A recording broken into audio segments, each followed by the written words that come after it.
Gusto mo pala, di sabihin mo sa amin. Nakakapikong ka na, ha? Nakakagigil ka na. At saka Miss Alice, nasa custody kayo ng PNP. Paano kayo papatayin doon? Imposible. You are within the most protective institution sa ating bansa. You are sa national headquarters ng Philippine National Police sa Camp Crame. Yes. Isulat mo na yung Yes. may-ari at facilitator sa yate. Yes po, Madam Chair. Alam ko po, safe na safe po ako ngayon. Kaso lang, nagwa-worry po ako pagkatapos po ng session, pagkatapos po ng hearing, ano pong mangyayari po sa akin. Doon po ako Let's take it one nagwa-worry. day at a time. One step at a time. First step, isulat mo sa papel. Sinong may-ari at facilitator sa yate? Madam Chair, sana naman itong mga abogado ni Alice ay makiisa rin naman sana sa atin na although may duty kayo sa client niyo, pero ang inimbestigahan natin dito is sindikato na sabi nga ni Senator Tulfo, matagal itong sindikato na ito at wala tayong mapupuntahan nito, walang solusyon itong investigasyon na ito kung hindi natin matumbok ang sindikato.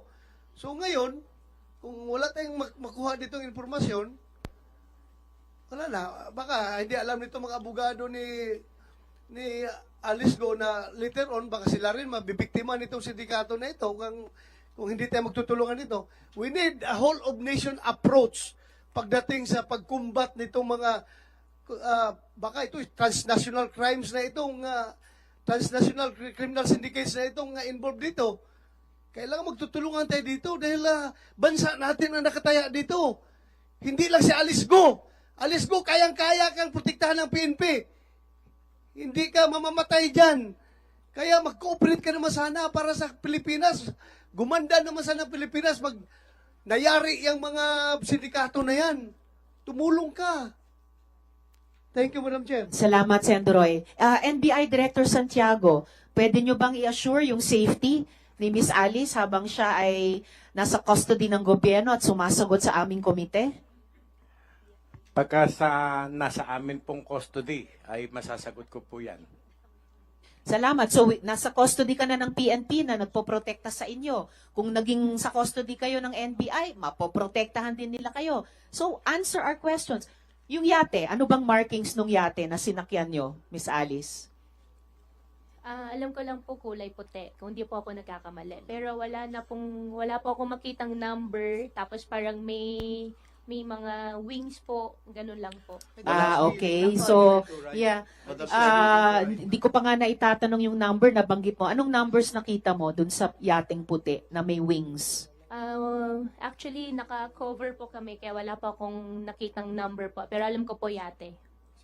Wala kang nakitang number, may letters ba sa yate? Meron parang sticker po na wings po, na design lang po. Sticker na wings. Ano yung naka-cover kayo? Ano yun, Miss Alice? May cup po, tapos kahit gabi po, meron po kaming sunglass po. So, nung gabi, tapos naka-sunglasses kayo? Bakit ganon? No, so, nung gabing yon, saang port kayo umalis? Sakay ang yate? Yung port, sabihin ko na. Kasi wala naman tao. That was the previous question. Opo. Yes, SP Pro Yung Tem. port- Saang port kayo umalis? Yung port po, hindi ko po alam yung exact, pero Manila po. Hindi ko alam kung south or north o saan po. Basta alam ko po Manila What do you mean po. Manila. So, sa Metro isang Manila? port sa Manila. Metro Manila or Metro Manila po. Metro Manila?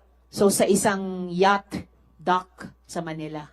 Yate po yung unang sinakyan po namin. Just to Una, put on record, Madam ano yung Chair, sunod? just to put on record, Sen Joel. just to put on record that this is absolutely in contrast with the statements made by Ms. Sheila Go that they traveled from Banban for 5 hours, Madam Chair, south of Luzon. And now, itong si Gua Huaping is saying that they took that white boat here in Manila, Madam Chair. Just to put on record. Yes, thank you, Sen Joel. Miss Alice, nasulat mo na ba yung pangalan nung may-ari at facilitator sa yate? Pakisulat po. Kanina nyo pa sinabing gagawin nyo. Isulat sa papel yung may-ari at facilitator sa yate. Gusto mo bang Yes, lumapit pa Sen. kami para ibulong mo sa amin, Alice? Yes, Sen JV. Yes, Madam Chair.